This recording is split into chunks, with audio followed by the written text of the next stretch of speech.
What is up, you guys? Welcome back to Grassroots Gardening. I'm Ryan, and in this video I'm going to teach you how to grow tomatoes that will make your neighbors jealous for real. So check this video out. Let me teach you what I've learned, because the more you know, the more you grow. Tomatoes have got to be one of the most popular items we sell here at Grassroots, and for good reason. I mean, they are delicious. They're not my favorite, but they are many people's favorite, and I know way too much about this plant. Way too much. Why is that? Well, I grow plants for a living. Everybody asks me questions about tomatoes. Matter of fact, I even got the nickname Mr. Mater. So anytime anybody had trouble or was curious about a tomato, they came to see me. And I started growing tomatoes for my dad because he would grow like 50 plants in the garden every year. Just tomatoes out the yin yang. So I had to learn about them to help him. So I started studying them just because I love plants, I love gardening, and I wanted to help him. So after studying them, I began to grow them commercially, actually hydroponically, in one of my first greenhouses that I built. And I just had to learn way too much about these things. I mean, to the point that we were even have to go cut certain branches off, send them to Mississippi State University. They would burn them, analyze the ashes, send me back a recipe, say, Ryan, change it up this way, change it up that way. I just know way too much about these plants. But that's gonna help you, because I'm gonna teach you how to grow them successfully in the spring. And again, like we are here now in mid-August, so you can do tomatoes in a fall crop, at least down here in the southeast we can. Up north you probably could too, but you just start a little earlier. So let's get down to it.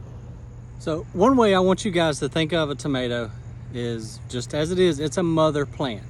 And all the tomatoes are her babies. Now, we all want to grow a ton of tomatoes, and I get that. We all want them to be huge and beautiful. Who doesn't? But she can only do so much, and she can only support so many kids. So we've got to think about culling, which I'm going to get into a little bit later. But they do it in peaches, apples, every fruit that I know of. You have to cull some because the plant can only support so many babies. Again, I'll get into that later. The second most important thing, maybe even the first, is consistent moisture. You're going to hear me say that a bunch in this video, consistent moisture. Now, what does that mean? Because we could go down to our koi pond right now, stick our hand down in there, grab a plant. It's consistently moist, but it's actually consistently wet, way too wet. We don't want that. We don't want dry. We want moist, where the roots can breathe still, yet there is available moisture for them to grab, uptake, and push to the tomato fruit. So when we're going to plant this thing, we're going to go against everything I've ever taught you on shrub planting, and we're going to plant about half of this tomato, halfway up the stalk. We'd never do that with shrubs, azaleas, anything like that, but in this case, roots are going to form along the stalk where we have put it under the ground. That's going to help with nutrient uptake and water uptake. So let's get this bad boy planted in this container. Just as I planted this container, I would plant the exact same way in the ground. Okay, you guys, so before I even get started, I gotta show you this product here. Y'all know I love my Espoma products. Use this. It's gonna help you so much. These guys have got it figured out. That's just pretty much all I need to tell you. I use this on everything that I plant. The tomato tone on every tomato that I plant, and all their other lines of products are just amazing. They don't pay me for saying that. This is just from experience. It is good stuff. So we're gonna open it up. And I'm not a big measuring guy. Y'all know that by now.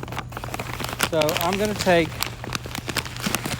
a handful and a half or 2 handfuls, and I'm gonna mix that in my soil. This has all of my beneficial bacteria and fungi, as well as organic fertilizer that's just going to give our tomato that fantastic start that it needs to grow big and healthy. Then I'm just going to dig a hole in the center of the container, and again, I would do this same thing in the garden. Just dig a deep hole to where I can plant approximately half of the stalk. Now I'm going to get rid of these lower leaves, and I'm doing that because this leaf is eventually going to touch that soil. We could get fungus, and then it's just going to run up that plant. Having air move in and around the plant is super important with tomatoes because they are very susceptible to lots of diseases. So we're gonna take that bottom limb off, leave the rest of the top here. Now that we've got her planted, half of our stalk, we've applied our Espoma tomato tone. Now it's time to support it and support all those babies. So this is our this is our child support, because we've got to be able to support the weight of all those tomatoes and the plant itself. So we're just going to continue to train this up through the center. I'm just using a very simple wire tomato cage. We sell these all the time. You could use wooden stakes and string, whatever you want to use to provide the child support. Now, again, as I mentioned, any of these lower leaves, this one's not anywhere near touching the soil yet, so I'm going to leave it alone. But as it continues to grow out, it's going to sag down. If it touches that soil, I'm going to get rid of it. We're also going to pinch any suckers. So a sucker is any limb that comes between the leaf and the trunk, the main trunk of the plant. Tomatoes are vines, but they also will just branch out, and I'm going to show you a real cluster of a tomato in a minute that we just haven't messed with all year, and it's a mess. We're going to clean it up. So, you know, I tell people that I prune tomatoes, and they're like, you do what? Why? Well, reason being, one, we want to eliminate, not all, but the majority of the fruit, so that the fruit that we leave on, I like to leave 2 to 3 flowers or fruit per cluster, because I've found that the plant can support that. That's about the max she can support, is 2 to 3 tomatoes per cluster, depending on variety. Now there's a few other factors, but I'm just speaking generally.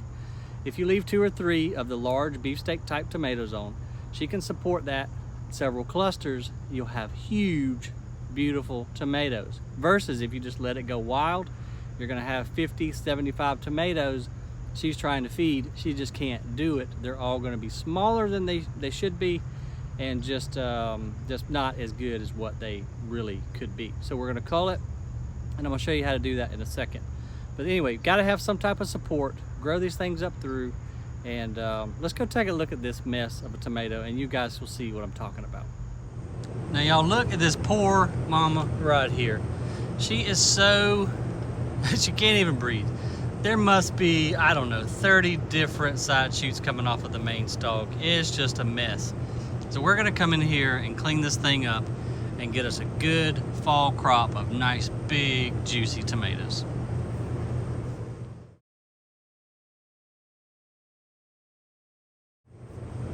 So look at here, guys. This is actually 2 tomato plants down here. I couldn't even tell. But look at this. Look at these mealybugs. So they're down here just having a great time because there's no wind really pushing through there. It's nice, protected. They're gonna hate what I'm doing right now, and then other bugs are gonna come in and eat them. They're gonna go away without having to spray, just due to airflow. But they're just having way too much of a party down here right now because it hasn't been taken care of, it hasn't been pruned. So that's one of the things that pruning will help, is disease and fungus as well as insects.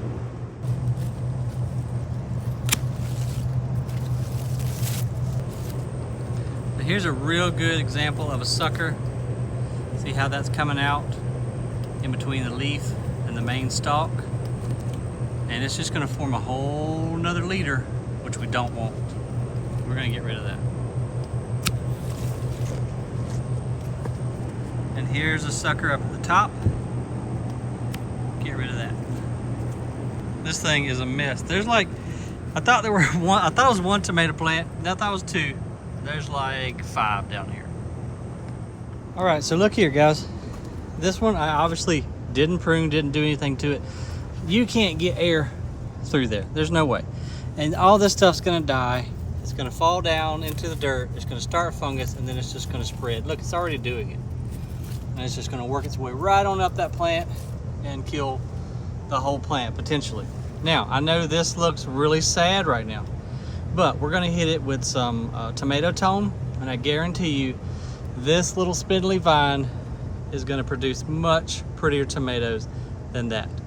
Because this mama over here has had so many kids on her, you know, you can't, For those of you who have kids, you know what I'm talking about. I wish I could cull some of my kids sometimes. Anyway, we've pruned these up tremendously. I know they look a little sad right now, but trust me, in a few weeks, they are going to be such beautiful tomatoes on these plants.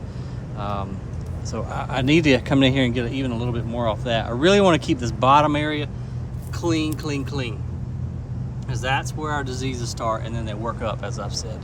So look at all of this stuff I pruned off. Look at this. I mean, this is crazy. And so this is actually a good cluster. We got 2 tomatoes on there, but we had, I don't know how many sets of tomatoes, just way too many sets. And so what you can do also, let me show you guys right here. After the flower gets pollinated, it's going to start a little fruit. That's your tomato. So after we've got maybe 2 to 3 tomatoes that we know are viable, they got pollinated, then you can come in here and you can simply pinch the flowers off of the others, and that way this cluster only has to support 2 to 3 tomatoes, and we'll do that all the way up the single stem. So I've tucked this guy back down in the cage, but this is how I used to grow them commercially. Just one single stem. I didn't let any of the suckers live, because I just want that main highway of nutrient and fertilizer going to designated clusters. That's the only way you can control the number of clusters you have, is by pruning it to a single stem. Now, I'm not saying you have to do this in your garden or even in a container. What I'm trying to say is you want to minimize the number of main stems that you have. The more you've got, the more fruit you're going to have, and again, you're just not going to have those beautiful, beautiful tomatoes. One other very cool way that I've found to have consistent moisture is growing in wheat straw bales. So look down in here if you can. You see how that's moist. And I know y'all can't feel that with me, but that's moist. It's not wet. I can't make a drip come off of it, but it certainly isn't dry. It's just nice and moist. This is a really cool way of growing tomatoes. I'll have to do a separate video of how to prepare the bale, because you got to get it to the right temperature and all this other stuff. You compost the bale down, essentially. This one needs some pruning, but look at the size of this big old tomato. Look at the size of these 2 tomatoes on this cluster. And this tomato honestly doesn't look that great. We haven't taken care of it like we should have, because, well, we've just been super busy. But this is just another example of how you can grow and how much they love that consistent moisture. You won't get near as much bottom rot in growing in an environment or a media like this as you will in a container or even in the garden when you can't control that moisture. Hey guys, thank you so much for spending your time with me. If you've got any questions or comments on tomatoes, put them in the comment box below, as well as any future video ideas, whatever you want to know about. I'll be happy. If I know about it, I'll be happy to pass on what I do know. So thank you very much, and remember, the more you know, the more you grow.